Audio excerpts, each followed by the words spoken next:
টকটা কেমন হয়েছে? ভালো হয়েছে। কিসের টক বলতো? মাছের টক। কি দিয়ে করেছি বলতো মাছের টকটা? আমরা কি? না, দেখ তুলে দেখ। কি এটা? আম দিয়ে মাছের টক সরষে বাটা দিয়ে। কেমন হয়েছে খেয়ে দেখ। ঝোলটা খা, বাটিটা ধরে খা। ওরকম করে খেতে নেই, অন্য করে খেতে নেই। ঝোলটা খাও, বাটিটা ধরে ঝোলটা খা। দারুণ। হুম, ঝাল হয়েছে একটু? না। হ্যাঁ, ভাল লাগছে? না। কতটা ভাল লাগছে? কতটা ভাল লাগছে? শুধু ঘাটটা লাল। আর এটা কি করছে? আর এটা কি বলতো? কি? না, লাউ দিয়ে ডাল। হ্যাঁ। লাউ দিয়ে আম ডাল। দাও না? না, আমটা তো মাছে দিয়ে দিয়েছি। আর এটা কি বলতো? এটা এটাই চল।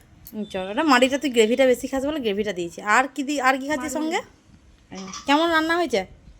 ভালো। কতটা ভালো? ভালো। 100-র মধ্যে কত দিবি? 200। 100-র মধ্যে 200? উরে বাবা রে বাবা রে বাবা। টাটা করতে সবাইকে।